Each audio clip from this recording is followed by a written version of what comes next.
From the rugged shore and woodlands of the north, its history of copper mines and iron ore, the Great Lakes fisheries.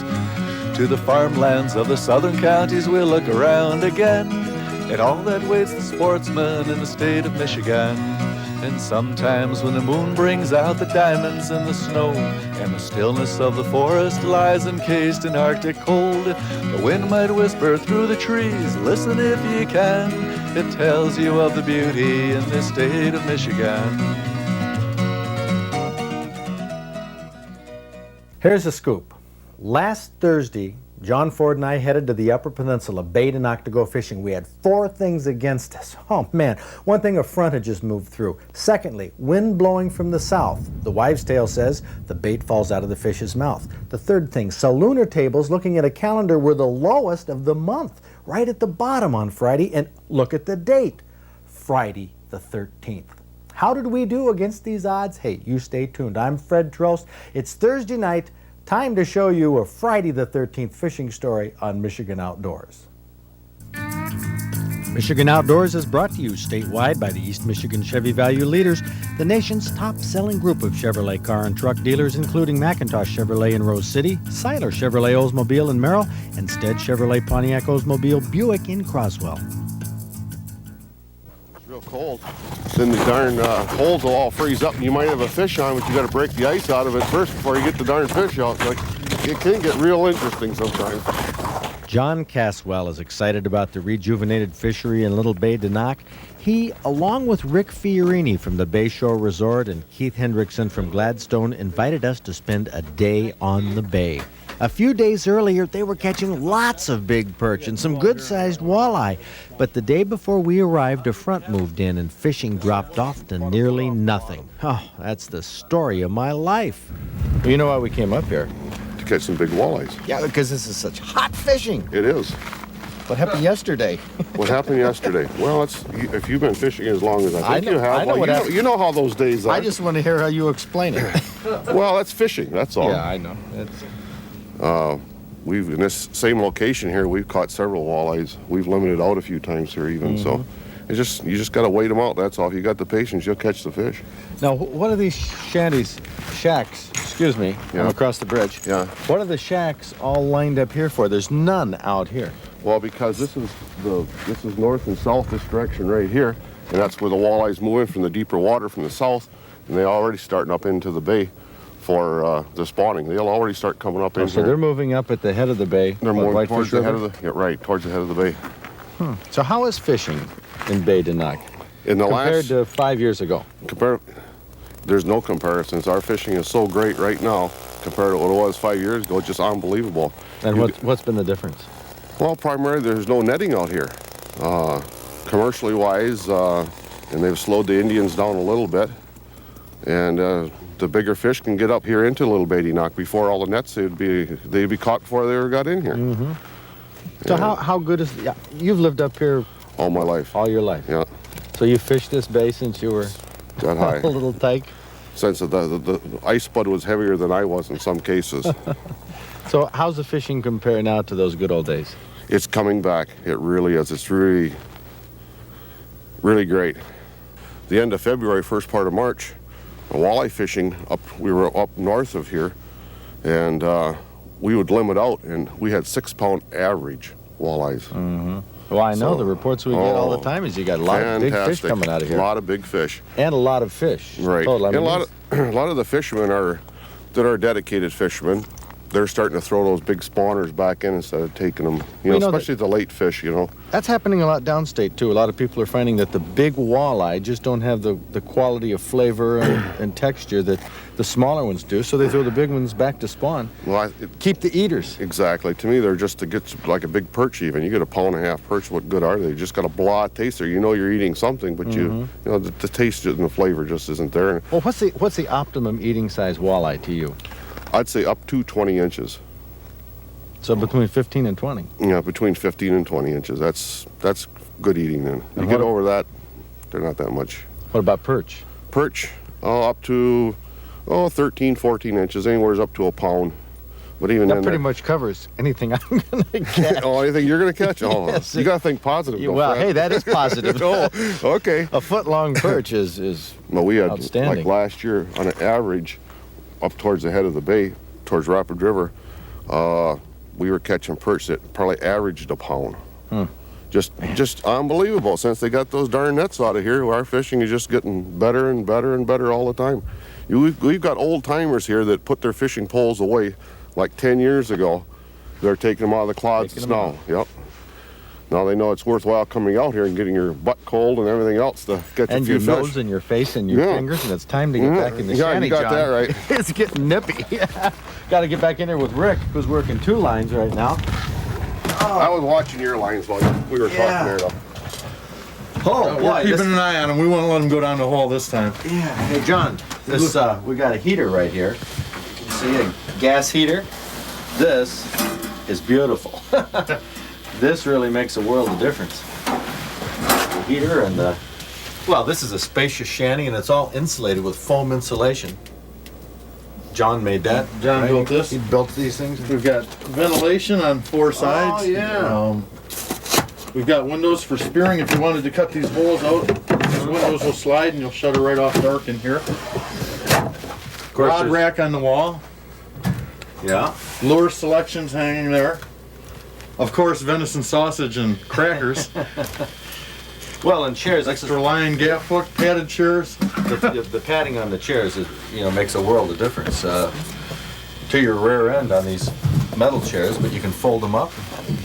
Shelves. Jeez, this is great. We could almost spend days out here. This is great. Now, if we could get John Ford to either step in or step out, close that door, Okay. we could get it warm in here. That's a deal.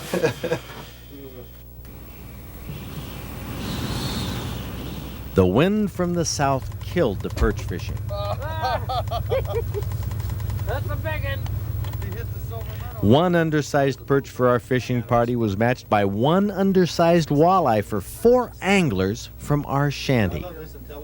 Oh, it's a small eye. A small eye. Sure enough. Our cameras haven't seen such little action in quite a while. But why? Badenoch usually has lots of fish and big ones too. The problem? Well, the calendar showed the salooner tables to be at a low ebb for the month. After the weather changed, well, that's bad a sign enough. But look at the date. Would you fish on this Friday?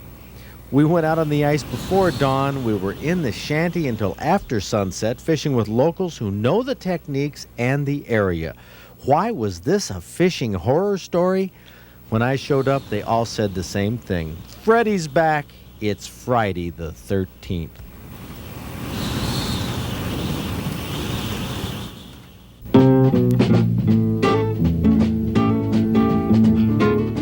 Taxidermist Keith Lutz of Saginaw caught this 2-pound, 5-ounce white bass on a shad rap in the Tittabawassee River. Now here's a Drummond Island walleye that was 31.5 inches long and weighed 9 pounds, 5 ounces. Eldon Hempel of Hawks caught it on a night crawler. And you're looking at a 16-pound flathead catfish, 33 inches long, that James Plum of Spring Arbor caught in Lake Michigan on a Hottentot. David Pickering of Fenton had his hands full when he set the hooks on this 45-inch muskie that weighed over 25 pounds. He caught it on a Rapala in the Upper Peninsula. Roger DeMeester of Wyoming tagged this 594-pound 6x6 elk in Montmorency County. Brian Humming of Jackson was hunting during the rut in Jackson County when he arrowed this big 12-pointer with an almost 20-inch spread. Now, not only did he take this 197-pound bruiser, but during the gun season, he took 2 more respectable bucks. Now, I don't know whether Brian Huminga is the luckiest hunter I've ever heard of, but he's plenty lucky enough to be our Michigan Outdoors Trophy Deer Hunter of the Week.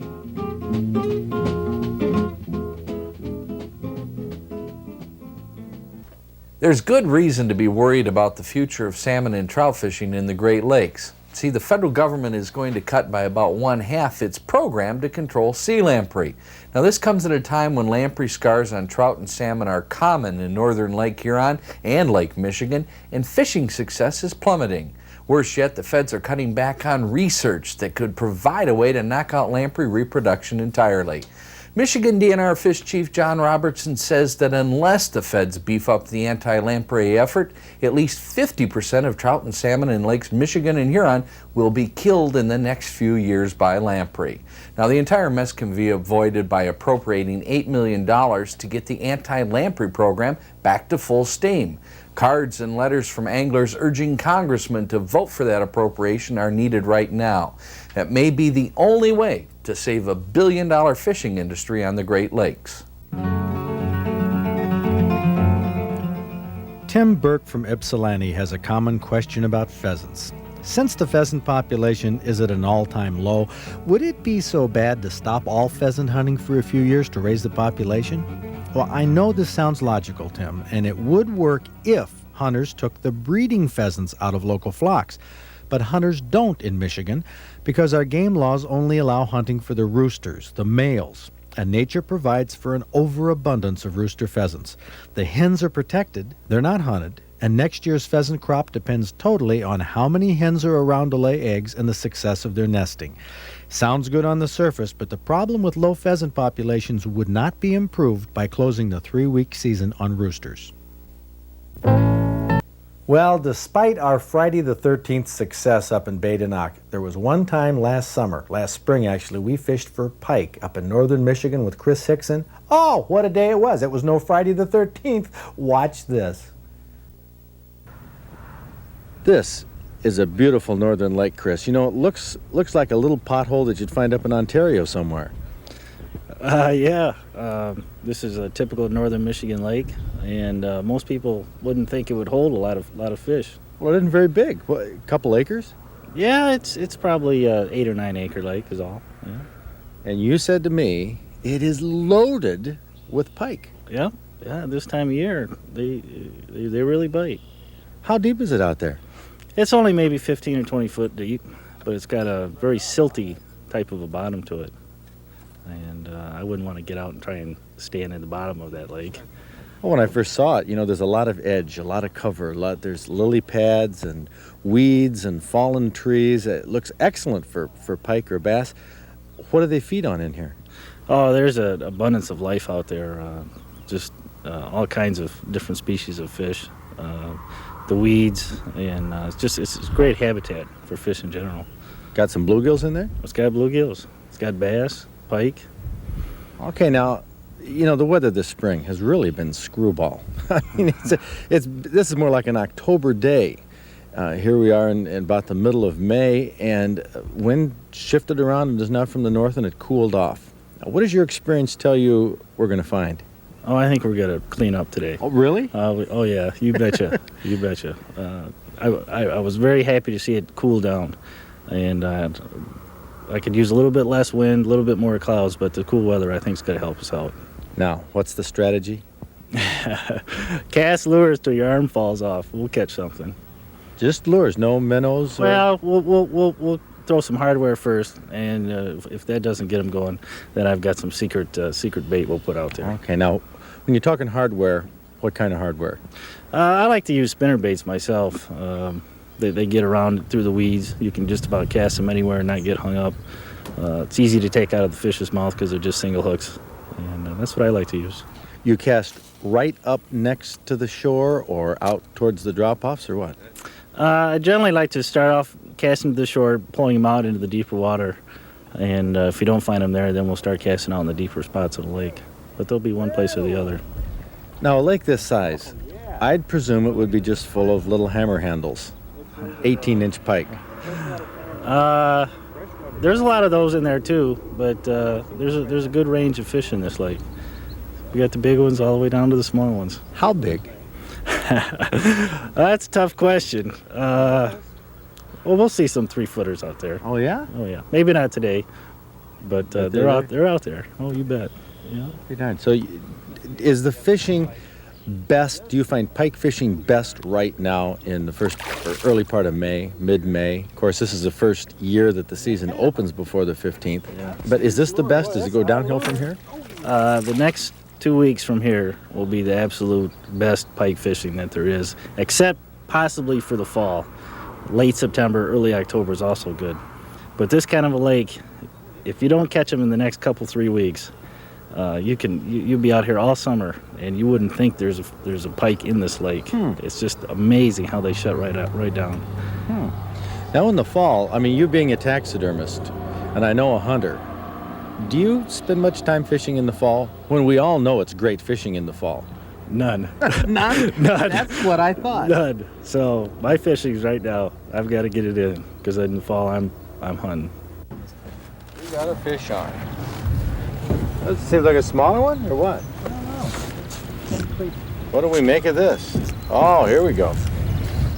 Here we go. Yeah, this is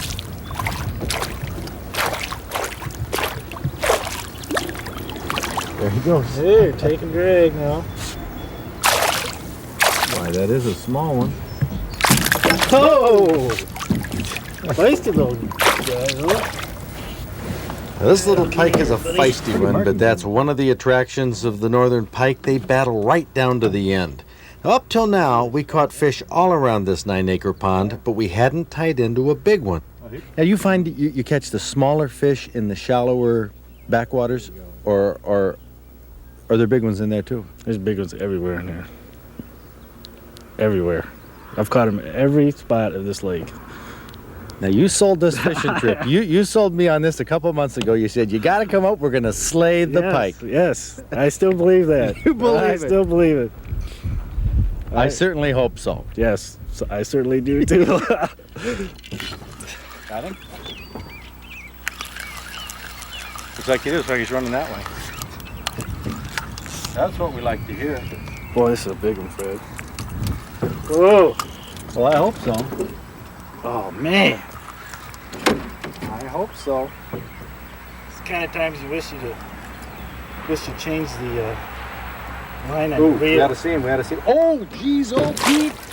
Yeah! Yeah! Oh, no! Get him! Hey, this net is not big enough. You have another net in here? Oh, man. I can't believe this. Fred, What are we gonna do with this shallow net? get him with the head. Don't screw around. Oh, golly. I don't know how. In the head. Get him in the head. In the Boy, head. that's easy The for head. you to say. The head, Fred. The head. Bring him back here. Okay, if I can keep him this direction. Oh, jeez, oh, Pete. Oh, this is great. Oh, Chris. Yeah! We did it, eh? Woo-wee. This is a real thrill. Holy cow, look at I can't believe it. hooked right in the corner of the mouth. Removing a hook from a northern pike's mouth can be tricky. Well, they're loaded with long teeth down each side. The tongue is covered with teeth, and so is the roof of its mouth. It's a vicious predator, puts up a mighty battle, and can really get your adrenaline pumping, especially one this size. Oh, what would you say he weighs? Oh, that's probably 12 pounds. I'd say he's 12 pounds. He's not real long, but he's heavy. Oh, he is a heavy He's a heavy pike. That's great. Well, we're going to put him back. Doggone it, I tell you. I hate to do that, but Forgive me, folks, for doing this, but it's Chris's lake, it's Chris's fish, and he says he wants to catch it again when it's bigger. Oh, there it goes. Oh, man. Chris. don't you feel good you did that now? That was outstanding. Oh, yeah. Chris Hickson, his backyard pond, and that big northern pike. A memory to be caught again when it's even bigger in Michigan outdoors.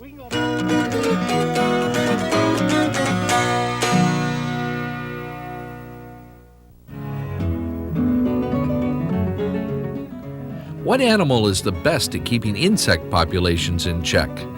The many insect-eating species of bats are superbly adapted to capture even insects smaller than mosquitoes.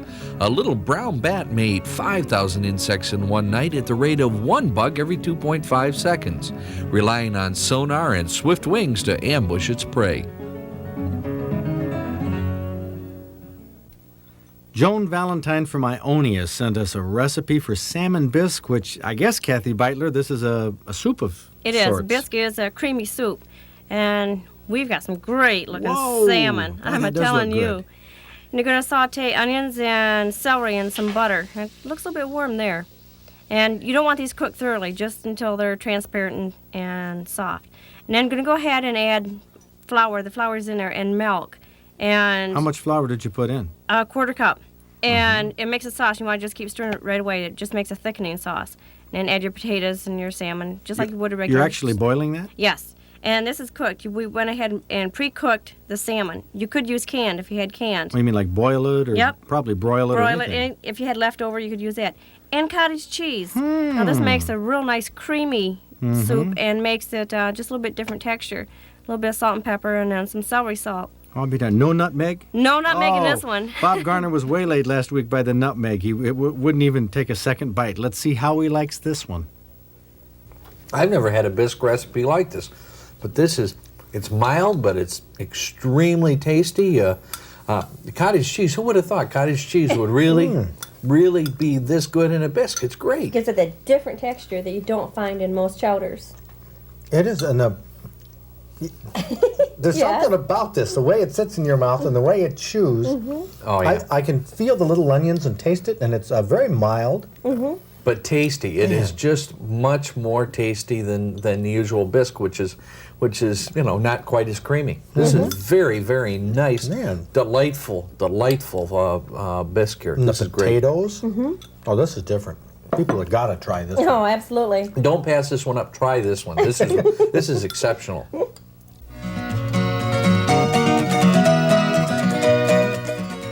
If you didn't write down all the ingredients from tonight's recipe, this is your lucky day. It should be good for ice fishing. We know Tip Up Town has good conditions. We're going to be out on East Bay Saturday morning. Hope to see you up there. Stop in at the museum this weekend. We'll be there too. But if you can get outdoors, it's a great place to be. See you next week. Michigan Outdoors was also brought to you statewide by the Flint Metro Chevy Value Leaders, Al Serra, Frank McNally, Applegate, Vic Canover, Hank Graff, Sims, and Summerfield. The new force in town, driving car and truck prices down. Next week on Michigan Outdoors, we're going to head to that classic ice fishing carnival of the country, Tip Up Town, USA. We always catch fish up there at Tip Up Town. We're also going to start a new type of feature. At least one that we're going to run for 3 programs in a row. This is of a caribou hunt that I took last September up in the far reaches of Quebec. You're going to find it an interesting contrast with Michigan hunting. We have a recipe for venison barbecue sandwiches and a lot more, so join us next week right here on PBS.